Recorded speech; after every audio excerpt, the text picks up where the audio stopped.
I'd been serving in prison for street racing. It's stupid, but that's what happened. 2 months in, I get a new cellmate.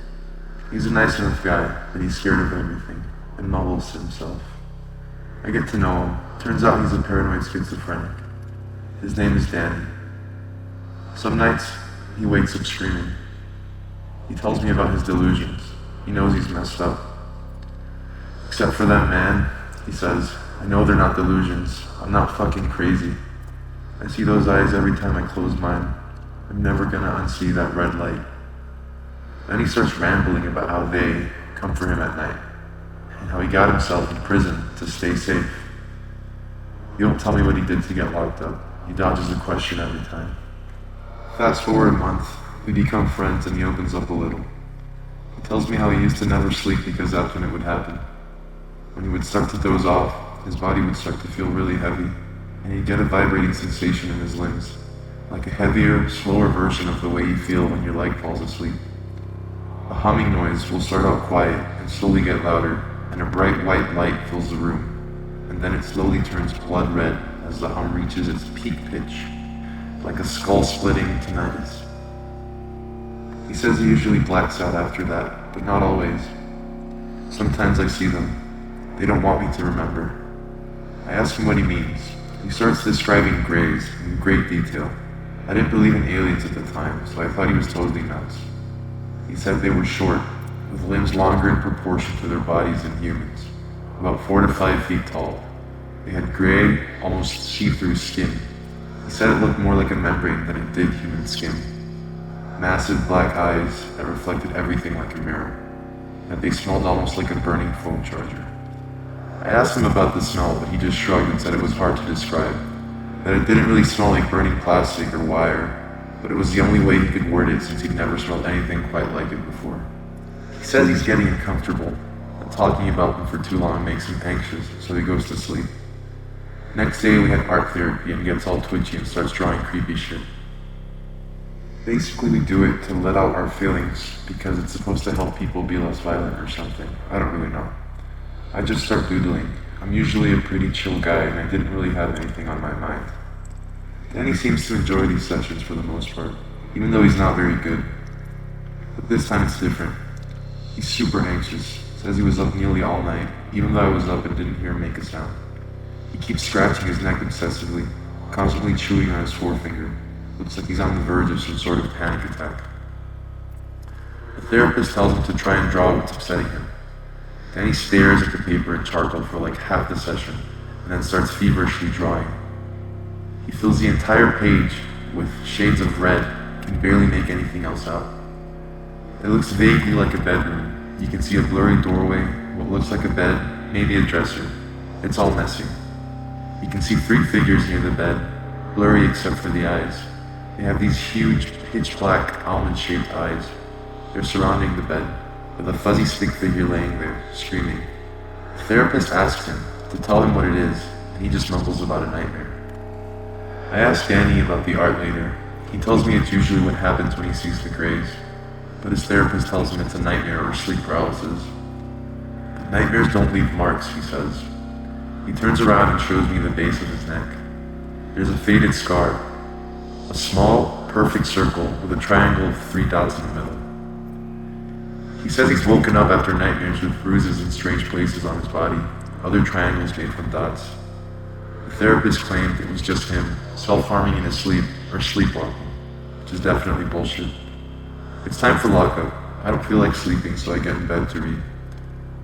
I'm on the first page of a new book when suddenly Danny sits up, freaking out and yelling. I ask him what happened. He says they came for him and took him away. Now I know he's nuts. He tells me to look at the time. There's a clock you can see from outside our cell. It's 4 hours since lockup time. I was reading the same page that I started on 4 hours ago. There was no way I fell asleep. That was one of the creepiest things that ever happened to me. Danny said that losing time is common, but that he didn't see me on board. Why would I lose time too? I get really freaked out. I don't want to believe him. I get checked out by the prison doc and psych, just in case I'm losing my shit, but they say I'm fine. Get cleared, so I just pass it off as dozing off while reading and not realizing it. A couple weeks go by as normal. going to the yard and doing art therapy once a week, going to the library, etc. The prison starts letting inmates have chalk in their cells so they can draw or write whatever, and it can't be used as a weapon. Danny starts drawing the faces of the Greys again, and drawing odd line symbols, kind of like constellations. This is near the end of my stay. I think it was within the last month or two. I had been waking up with headaches and nosebleeds some days. Not exactly strange, they can be side effects of the allergy meds I take. I'm looking forward to getting out, though Danny still has a while to go.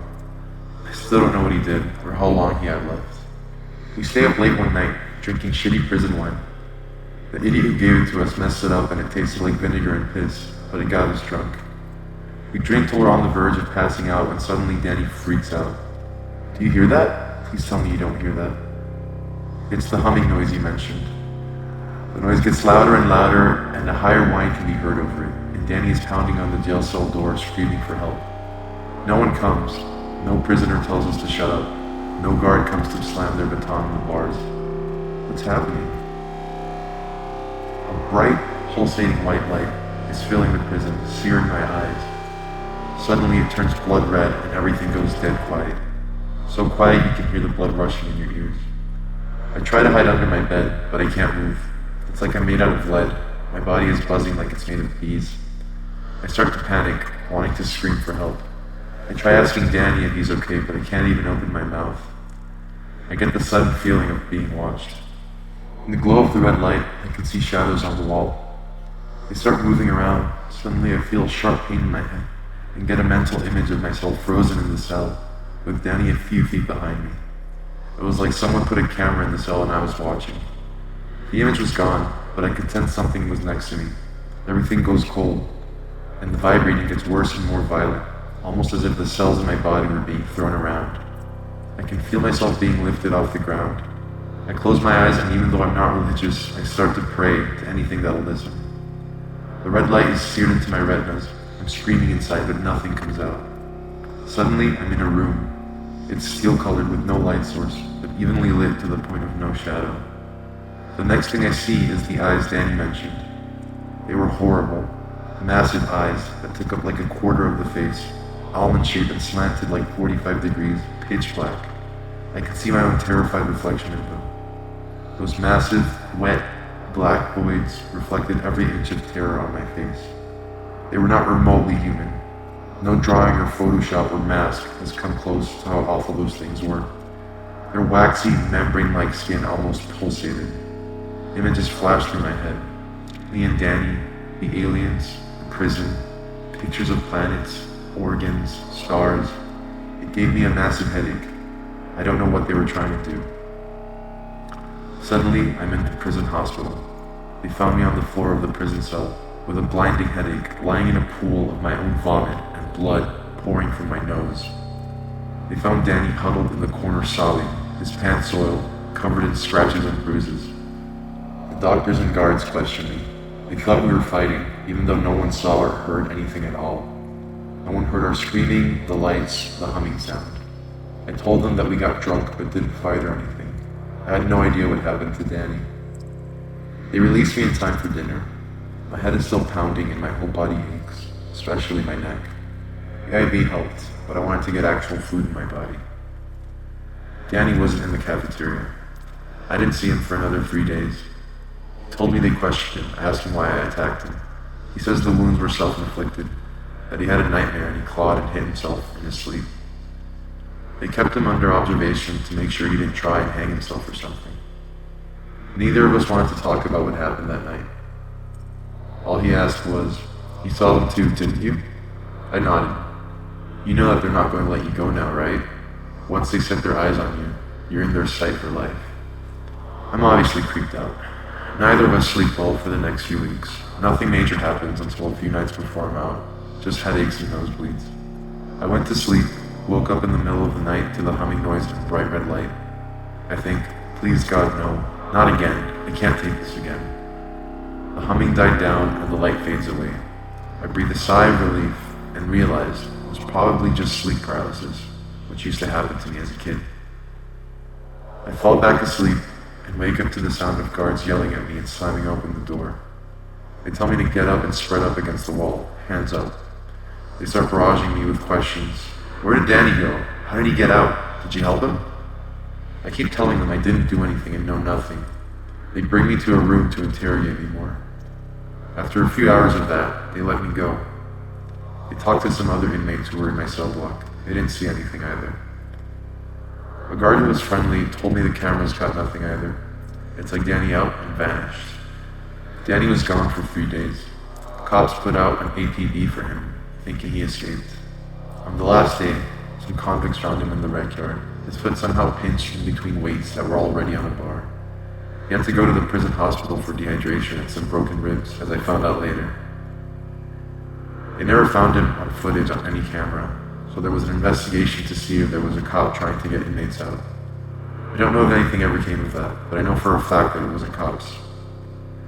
There's no way he would vanish without a trace and then reappear clipped through metal.